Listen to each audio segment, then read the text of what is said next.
ইয়াত আমি ফ্ৰেছ মাছ খাবলৈ নাপাওঁ, কিন্তু মাছ খাই বহুত ভাল পাওঁ বাবে ফ্ৰ'জেন হ'লেও লৈ আনো। সেইদিনা মাছ কিনিবলৈ যাওঁতে বজাৰত এয়া মেচকা টেঙা দেখা পালোঁ। বহুতে চাগে টেঙা মৰা বুলিও কয়, আৰু আমাৰ ফালে আমি এয়া মেচকা টেঙা বুলি কওঁ। মোৰ হাজবেণ্ডৰ টেঙা মাছ বহুতেই বেছি ফেভৰেট হয়, সেইবাবে ভাবিলোঁ কি আজি মেচকা টেঙাৰ সৈতে মাছৰ আঞ্জাখন বনাওঁ। আমাৰ নৰ্থ ইষ্টৰ ফালৰ মানুহবোৰে যোনবোৰ শাক খাই ভাল পায় বা এনেকুৱা টেঙা জাতীয় বস্তুবোৰ যে খাই ভাল পায়, সেইবোৰ পিছে দিল্লীত পাবলৈ বৰ টান। কিন্তু এই মাৰ্কেটখনত কেতিয়াবা কেতিয়াবা এইবোৰ বস্তু এভেইলেবল পাই যায়। আৰু সেই মাৰ্কেটখনত যদিও ফ্ৰেছ মাছ নাপায়, কিন্তু ভেৰাইটি মাছো পাই যায়। মই ইভেন শ'ল মাছো দেখিলোঁ সেইদিনাখনে। আৰু তাত হাঁহৰ মাংস, লোকেল মুৰ্গীৰ মাংস এইবোৰো পোৱা যায়। নৰ্মেলি দিল্লীত তেনেকৈ লোকেল মুৰ্গীৰ মাংস পোৱাটো বহুতেই টান হয়।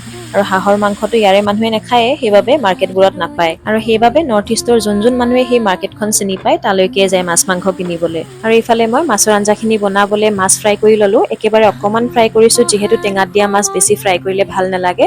তাৰপিছত একেখিনি তেলতে পাঁচফোৰণ, কেঁচা জলকীয়া, আলুখিনি ফ্ৰাই কৰি ল'লোঁ, শাকখিনিও ফ্ৰাই কৰিলোঁ, আৰু নিমখ আৰু হালধিৰ বাহিৰে বেলেগ একোৱে ব্যৱহাৰ কৰা নাই। আৰু এয়া মাছৰ জোল ৰেডি, আৰু গৰমে গৰমে ভাতৰ লগত ছাৰ্ভ কৰিছোঁ এতিয়া।